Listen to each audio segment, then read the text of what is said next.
J'accueille maintenant Emmanuel Deschênes, le maire des Éboulements. Monsieur Deschênes, bonjour. Bonjour. Vous avez été élu maire en remplacement de Pierre Tremblay en juin dernier. Comment se passe votre travail à cette nouvelle fonction? Écoutez, comme j'ai dit antérieurement, j'ai le premier matin, le lundi matin, là, suite à votre élection, j'ai eu le cafard un peu. Parce oui, pourquoi? Pourquoi? Parce que c'était comme... là, c'était vrai. C'était vrai qu'on était maire. C'était bien des suppositions. Et je me suis aperçu que c'était un grand privilège quand les gens te font confiance. Et je me suis aperçu pas de la lourdeur de la tâche, mais que la tâche était grandiose, était quand même grande. C'était des grandes responsabilités. Et comment se passe l'acclimatation après 5 mois? Écoutez, on est arrivé en période d'été. Ça m'a permis de faire des assemblées qui étaient quand même pas trop chargées, prendre connaissance des dossiers sur une période de transition quand même correcte, là, en 2 et 3 mois.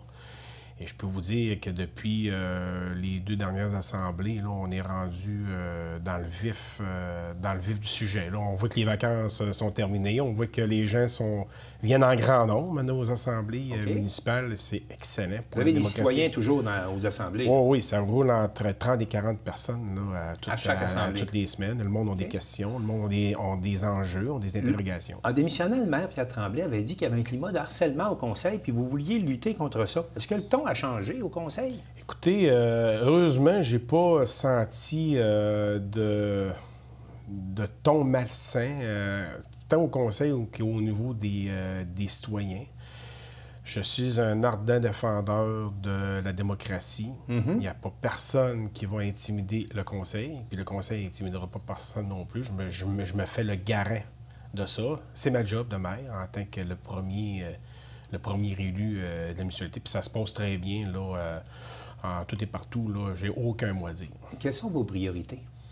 Les priorités, c'est de continuer les dossiers en cours. C'est quand tu arrives dans une élection, je veux dire qu'on termine un mandat, on ne peut pas arriver avec nos grands chevaux. Là. Il y avait quand même déjà des affaires d'enclencher.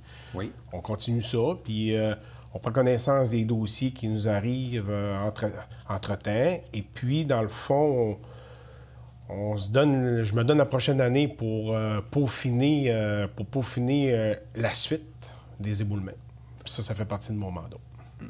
Parlons-en des dossiers qui sont en cours. Là. Un qui fait beaucoup parler ces temps-ci, c'est le Sentier de la Rive, qui relierait en piste multifonctionnelle, cycliste piéton, Saint-Joseph-de-la-Rive et Baie-Saint-Paul. Comment vous appréhendez le dossier? Parce qu'on sait qu'il était supposé y avoir une rencontre publique, qu'on a demandé de retarder la rencontre. Expliquez-nous un peu votre position comme municipalité dans le dossier. On avait retardé la rencontre parce qu'on avait des interrogations. Qui étaient sur différents enjeux que les citoyens avaient. Exemple, le stationnement, à quel endroit que le tracé allait passer, les enjeux avec la cohabitation, le surplus de gens que ça va amener. C'était des interrogations qui étaient légitimes. Et on n'avait pas de réponse du Sentier de la Rive. Ils sont venus nous rencontrer. Puis suite à la rencontre, là, on peut dire qu'ils ont vraiment enlevé toutes les interrogations auprès du conseil pour pouvoir s'en aller envers l'avant pour ce dossier-là. Donc, le projet a l'appui officiel du conseil municipal des éboulements là-dessus? Oui, le conseil et le maire sont tout à fait d'accord avec ce projet-là. Suite à ça, bien... Les consultations s'en viennent. Les consultations s'en viennent, puis les gens du Sentier de la Rive ont des devoirs à faire. Puis on va les laisser travailler. C'est pas la municipalité qui pilote ce dossier-là. La municipalité est un partenaire. Parmi les dossiers qui s'en viennent dans les prochaines semaines, il y a le budget. Est-ce que l'appui au sentier va apparaître dans le budget ou qu'est-ce qu'on doit s'attendre au niveau de votre budget municipal qui va apparaître au mois de novembre? Suite aux consultations, on va être obligé de se compromettre au niveau du Sentier de la Rive dans la prochaine année. Ça va être à confirmer avec l'avenue du prochain budget. Mais oui, effectivement, là, on va réserver des sommes là, pour pouvoir enclencher là, le projet avec eux, avec le Sentier de la Rive. Mais est-ce qu'on balance ou on parle de hausse de taxes là, à venir? Comment se présente le portrait à ce moment-ci pour la municipalité? Pour le moment, la direction travaille le budget. Ouais. On a donné des orientations. J'ai donné des orientations à la direction. Okay. Fait que là, dans le fond, il y a 3 ou 4 rencontres qui s'en viennent là, pour le budget là, avec le conseil municipal pour en venir à pondre un budget en décembre là, qui sera viable pour tout le monde. Et qui sera à suivre. Parmi les autres gros dossiers, on parle du réaménagement du quai de la Traverse. On sait que c'est dans un grand plan là, du gouvernement du Québec. Elle pourrait même déménager dans un autre lieu que Saint-Joseph-de-la-Rive. Est-ce que le conseil municipal est au fait des derniers développements dans ce dossier-là? Puis on a l'impression qu'il ne se passe rien. Exactement. C'est le sens des interrogations, des périodes de questions qu'on a eues au cours des dernières assemblées. OK. Et j'ai pris l'engagement de rencontrer la STQ, qui d'ailleurs va avoir une rencontre en novembre. La date reste à confirmer, mais on a... Donc, vous devriez en savoir plus long en novembre. Oui, exactement. En novembre, là, on va faire un état de la situation avec la direction de la STQ.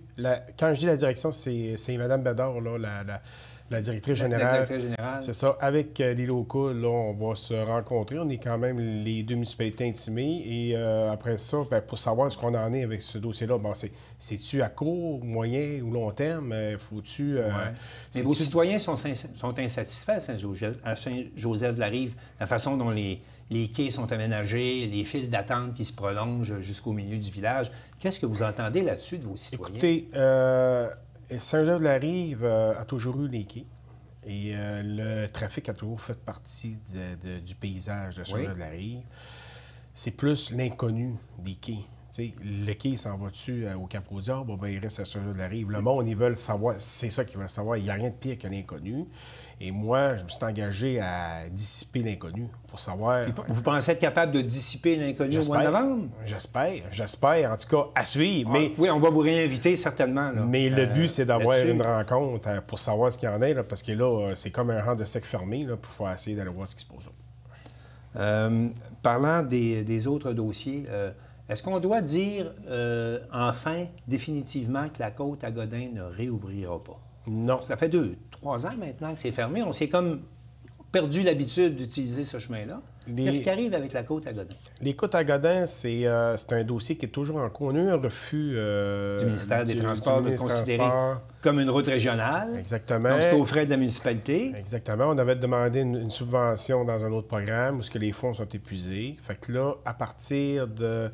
Maintenant, tous les ingénieurs vont être rencontrés pour voir où ce qu'on a failli, est-ce que notre plainte est bon ou pas bon.